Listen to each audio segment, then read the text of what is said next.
Untuk mengaktifkan energi alam semesta mendukung kita, kita perlu amalan-amalan yang tepat untuk menggerakkannya.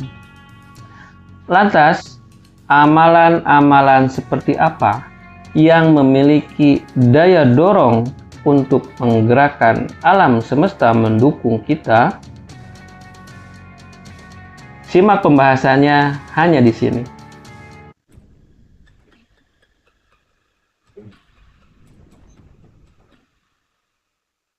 Sahabat sekalian, agar tidak keliru dalam memahami materi pada video ini, baiknya sahabat melihat dua video sebelum ini. Sahabat sekalian, alam semesta merekam dengan akurat semua aktivitas yang manusia kerjakan. Tidak akan meleset akan sebab dan akibat yang ditimbulkannya. Lebih dari itu, jiwa manusia merupakan bagian dari alam semesta yang juga memiliki ikatan yang sama kuatnya dengan dimensi fisik. Semesta merespon kegiatan jiwa maupun raga yang secara utuh merupakan bagian yang tidak terpisahkan. Sahabat sekalian, amalan ialah suatu usaha yang dilakukan oleh manusia untuk merayu Tuhan Sang Pemilik alam semesta untuk memberikan kekhususan agar semesta mendukung apa yang ingin dituju oleh si pelaku amalan tersebut.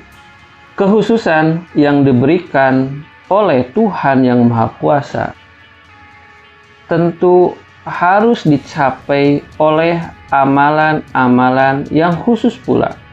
Amalan yang khusus dapat dicerminkan dalam dua hal sebagai berikut. Keduanya mewakili dimensi jiwa dan dimensi raga yang secara terpisah ataupun bersama-sama mendorong suatu amalan memiliki energi untuk terdengar frekuensinya oleh Sang Maha Pencipta. Yang pertama, syarat dalam sebuah amalan mewakili dimensi jiwa ialah amalan yang muncul daripadanya sebuah tekad yang kuat. Tekad yang kuat diimplementasikan dalam konsistensi sikap dan keyakinan.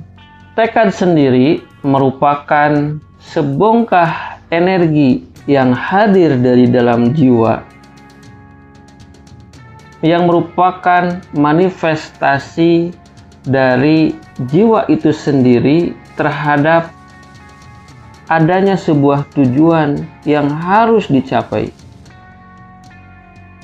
Disadari atau tidak, jiwa kita memiliki tujuan yang jauh-jauh hari telah ditanamkan dalam relung atau lempengan-lempengan jiwa terdalam, terinstal.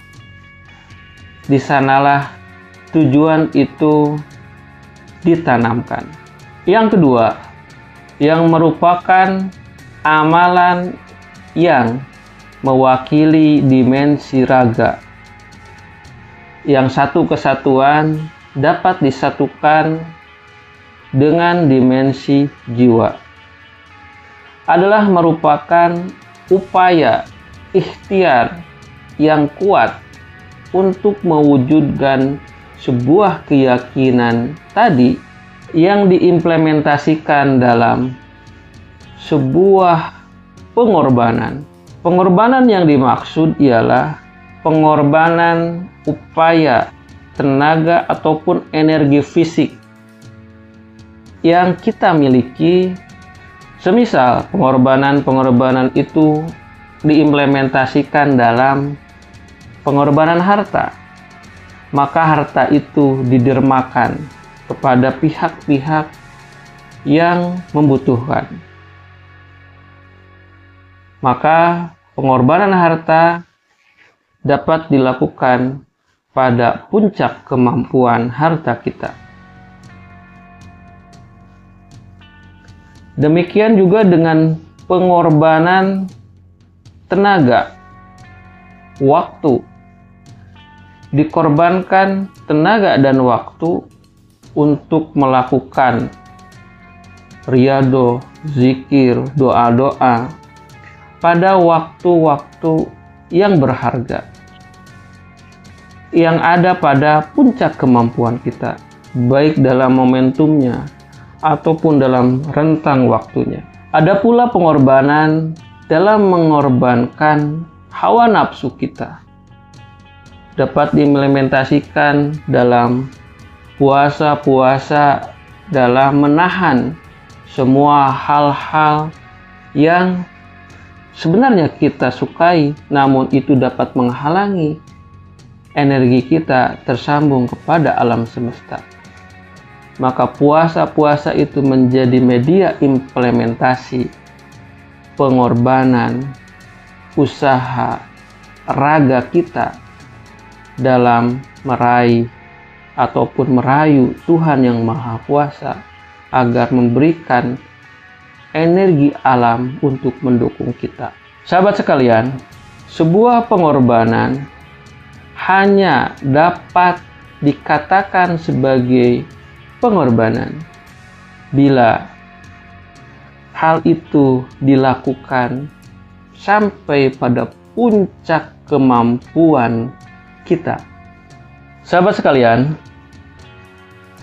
sesungguhnya pengorbanan yang kita lakukan sebagai bagian daripada amalan-amalan khusus kita, baik berupa amalan fisik raga ataupun jiwa batin, semuanya hanya dapat dilakukan sampai pada titik puncak kemampuan kita.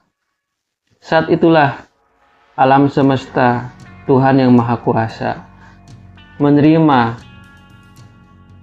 frekuensi keyakinan dan kesungguhan kita, hingga pada akhirnya kita berhak mendapatkan suatu kekhususan.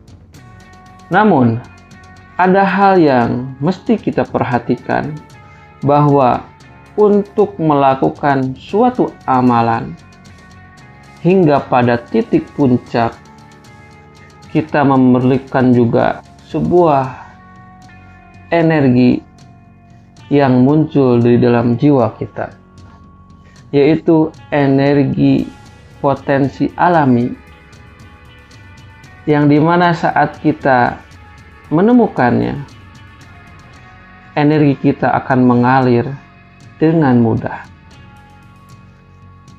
Sama seperti halnya ringannya burung yang terbang di angkasa, ataupun tidak ada bebannya ikan yang berenang di lautan. Mereka berjalan serasi dengan alamnya masing-masing. Nah, sahabat sekalian, itu semua dapat kita rasakan hanya jika kita menemukan daripada tujuan jiwa. Bagaimana cara menemukan tujuan daripada jiwa kita masing-masing? Sampai jumpa di video berikutnya.